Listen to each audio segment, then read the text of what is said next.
Science came first. Animals, dinosaurs, DNA, space, the usual suspects. By high school, I'd fallen pretty hard for biology. I thought I'd be a bioengineer or an epidemiologist, until about midway through my sophomore year of high school, when I realized actually I'd be a teacher, a biology teacher. It wasn't really a decision. It felt out of my control, like a reality that I uncovered. It seemed sort of inevitable. I began to direct all of my plans and energy and talent into training myself to be a good science teacher. I don't really believe in vocation or in fate, but teaching was always in front of me somehow. It's true that I could have done anything. I was the salutatorian of my high school class, and I had a full tuition academic scholarship for my undergraduate at the University of Pittsburgh. My peers applied to and got into schools of engineering and public policy, declaring pre-med courses of study and dreaming about future research jobs. I looked forward to my future classroom. I didn't pursue teaching because I couldn't do science. Without a scientist identity myself, how could I expect to cultivate one in my future students? My undergraduate is a BS, not in science education, but in biological sciences.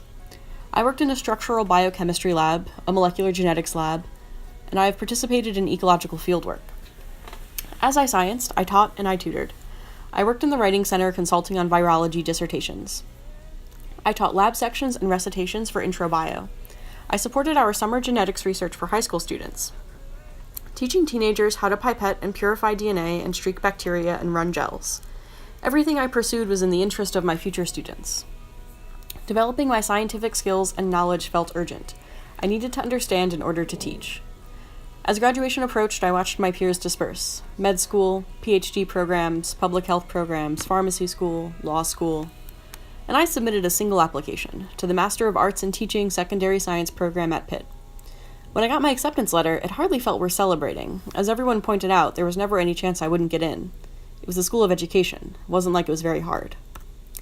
It might be true that getting in wasn't hard. The coursework wasn't really hard either. Not after 4 years of double major and minor in 3 different departments. My dedication in biology had paid off. I didn't feel pressured to learn much content. My second major in English had paid off too. The writing I had to do came easy. Teaching, though? Teaching was hard. Planning and leading my first lab lesson during student teaching was much more difficult than learning how to run a spectrophotometer had been. We didn't have running water in the classroom, and my mentor teacher paid for lab supplies out of her pocket. We measured yeast respiration. 5 times in 5 hours, I managed to wrangle 25 high school freshmen through a protocol, most of whom didn't want to be there, had never done a lab before, and saw no reason to pay any attention to what they were doing. I'd spent hours revising and writing the lab lesson, hours delivering it, and realized that I'd also be spending hours grading the student analysis. And I didn't even feel successful. I learned that my expertise alone was not sufficient for success in the classroom. More importantly, I learned that I didn't even know what I needed to learn. That year of student teaching was a year of failure after failure after failure. And I'd never really failed before. But as I failed, I slowly developed a philosophical approach to lesson planning. First, what knowledge do my students need to walk away with? That sounds simple. It's what we call a content objective. But that's the piece of the puzzle I got from my MAT program. And it's not always easy to pin down. Second, how do scientists know this content? How was that knowledge originally generated? This was where my scientist training really paid off. Because I knew those stories. I knew those research techniques. I knew what the data looked like, how it had been collected, what trends mattered. I knew how those trends were translated into claims and knowledge. Once I figured out what students needed to know, and reflected on how science had originally generated that knowledge, I could get into the final, most interesting, most challenging part.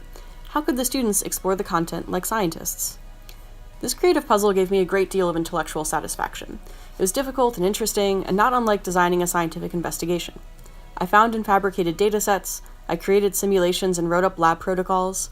A lot of it didn't work, but parts of some of it did. And by the end of student teaching, I could objectively look at the stuff I had built and recognize that there were some glimmers of potential in the way that I was thinking and writing. I've had my own lab for 7 years now. In my lab, I explore both science and teaching. I still fail, but those failures now seem like the exception rather than the rule. Teaching is still hard, still demanding, still exhausting, but I know more now. I know more about how to get students to buy in. I've learned to pay more attention to relationships and to allow my students room to express themselves. I'm better at guiding students through challenging tasks, better at providing feedback, better at relating to my students as people. Together, my students and I do science. We grow plants and bacteria and fungi, we use microscopes and spreadsheets and pipettes. We make models and write arguments and describe trends. Behind the scenes, I put my scientific knowledge and skills to work building authentic learning experiences for my kids. It's been a pleasant surprise to realize that even as I teach, I can still be an active student of biology. I'm not a scientist. I'm a teacher scientist, and no work could be more challenging or more worthwhile.